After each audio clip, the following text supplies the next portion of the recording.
What's good people? It is your boy, Nick Crenshaw, with another episode of What That Walk Like. Man, before we get started, you know me, I need you to do me a favor. Go ahead and push that subscribe button. And after you push that subscribe button, go ahead and push that like button also. I'm pretty sure you're going to like today's content, but I want to go ahead and get this house cleaning out the way. Now that we've got that out the way, let's talk about it, good people. So today's conversation is about, you messy. So today we're gonna not talk about maybe your house being a little messy or your car being a little messy or even your workspace being a little bit messy. Today we're talking about the messy that comes from your character, your conversation, or your viewpoint. So I think today is going to be a great conversation about those things. Let's talk about it. Holla at me, baby.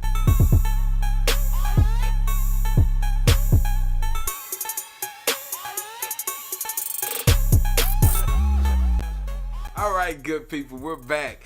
And now we can have this conversation. So most of the time I hear people say, well, I'm not messy, I'm just truthful. Well, this is where the conflict comes in. If this conversation or what you're speaking about to other people, if it's not taking place with the people that you're speaking about, like if they're not in the room, if they're not sitting in front of you, or if this is not information that pertains to you personally, then you run the risk of being messy. Now, you might be a part of an accountability group, or, you know, there might be licenses that have been given to you to speak freely about someone else's life because that's the type of reality that y'all are in. Like I said before, like accountability groups, small groups, stuff like that, where y'all speak freely about each other's realities. And if you got the thumbs up from the person that you're talking about, then y'all should have those necessary conversations. But if that's not your reality, let's keep it 100 with each other, man. You probably running the risk of being messy. And you know when you being messy. I ain't when people be, I'm not being messy. Yeah, you know it. You know you being messy. And you got a little bit of messy in you.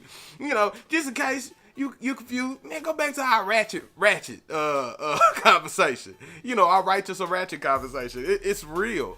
You know, some parts of the ratchet that is in us is the messy that is in us also. So I think the first thing that we can do is just be honest with ourselves. You may be messy and you may know this about yourself.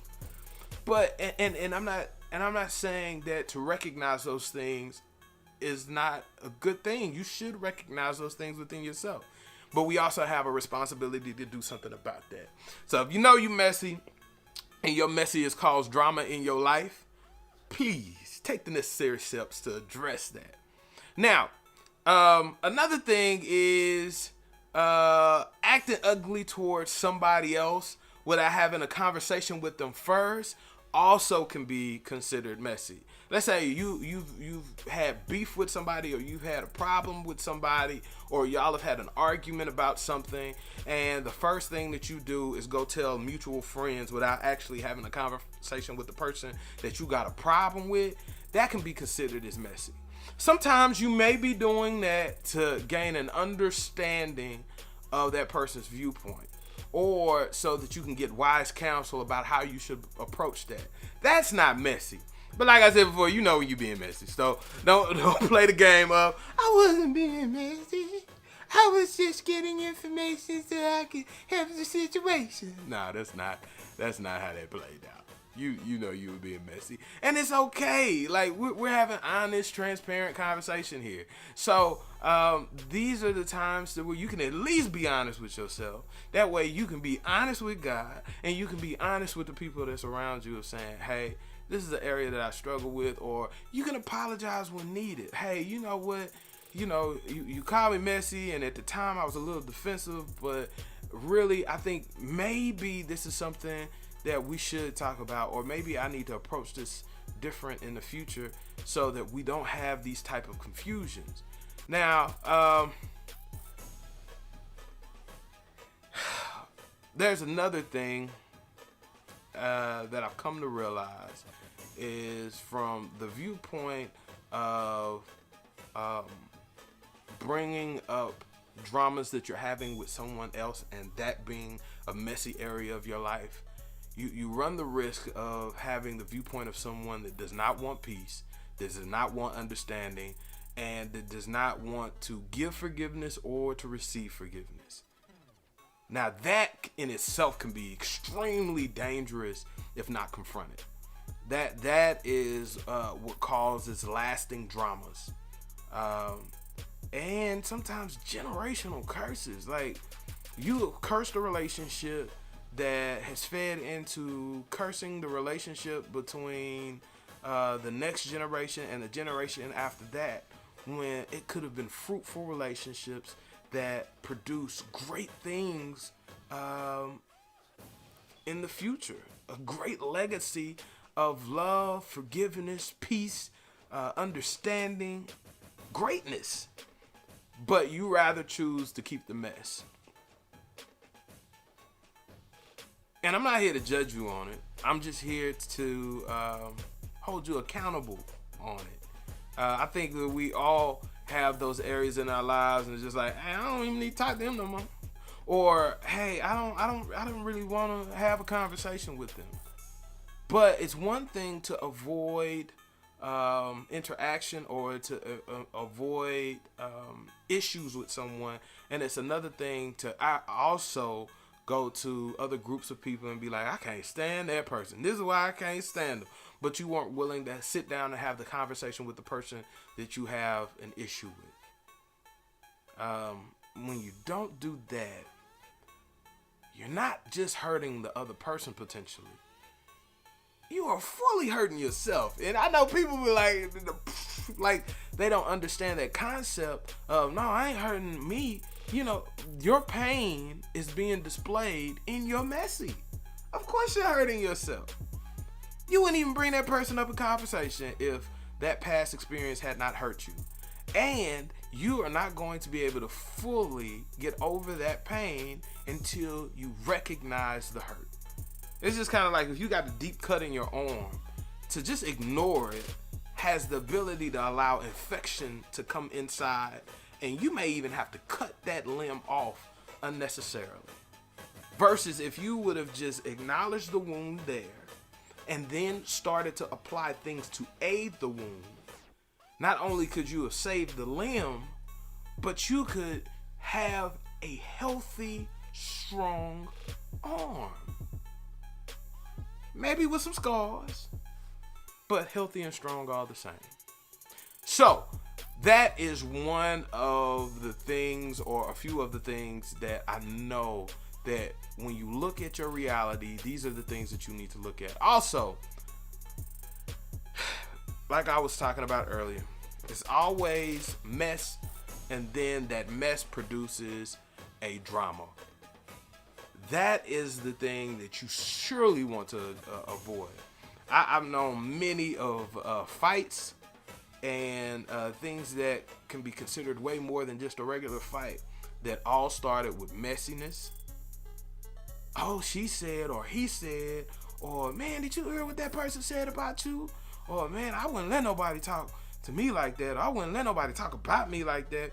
And instead of that person quietly and independently going to engage the person and say, hey, what's this about?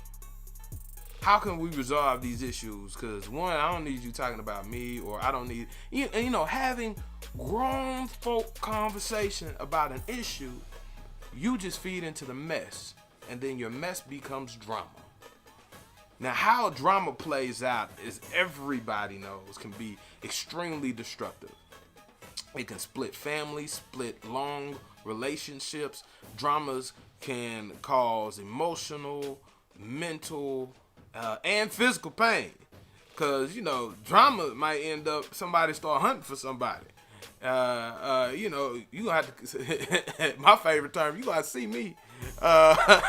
And that's what escalates something that could have been communicated wisely about to something that now action it's not even required, but action is played out, and not only will it leave scars, but it will leave things to be repaired. So drama has cost people their lives. Drama has cost people their peace for years. Drama has just cost people, period. And drama is so avoidable most of the time. Not every time, but most of the time, drama is something that can be avoided. And it doesn't always have to be avoided with a lack of communication. Just to kill somebody out of your life is not always the answer to it. Sometimes communication within itself is the key. Now, guarded communication may be. And sometimes you're going to have to listen way more than you speak, even if you feel it's somebody else's fault. Because once you listen, you're able to take in all of that information and make an educated decision upon a plan of action from that point on. To say, okay, well, I know this has created a rift or a distance between us, and maybe in this season we just need to continue that distance. Just know that I care about you, I love you, because we're trying to get this walk together. We're not just trying to talk about it or act like we got this walk together. We're actually trying to step by step get this walk together, become stronger in our steps. And that requires forgiveness. Now, I got a whole thing about forgiveness. And we're going to have that conversation too. But I think that is necessary. And as I was just speaking about, the major thing you should be able to walk away with is saying, if you if you produced a mess, if that is a part of what you've done, is you've made messes from here and there and everywhere, one of the major things you can do is clean that mess up. If it's a mess with someone that you have wronged or you feel has wronged you, have those necessary conversations. Life is so short. And some relationships, you're right, you can do without. But if you're trying to look like the God that you say you serve, get out your feelings and get to cleaning. My kids, before they left, they created a mess in my house. And when they come back in a few days from their mother's house, they will have the opportunity to clean up every single mess that they created. It will teach them things that will bless their future. It will keep a standard in their lives that will bless their right now. That is the hope and the desire for you also. Man, God bless y'all. God keep you. Do not forget right now, take your time. Take the time to push that subscribe button, baby. Come on, do it for me. Even if you don't want to do it for yourself, do it for me. And if you don't want to do it for me, do it for yourself. God bless you. And push the like button too. Don't forget to push the like button. And I will see you on the next episode of What That Walk Like. Holla at your boy, baby. Hey brother, don't talk about it, be about it. If you got a problem with your boy, come see about me. If you don't believe what I say, then you're free to doubt me. But when I put it in your face, you can get around me. I hear swimming oceans that we climbing mountains. Still on the boat, screaming that you drowning. My squad grinding while you say they lounging. Need the motivation and the nuts you trying to. Yeah, holla at me, bro. I know you need some games.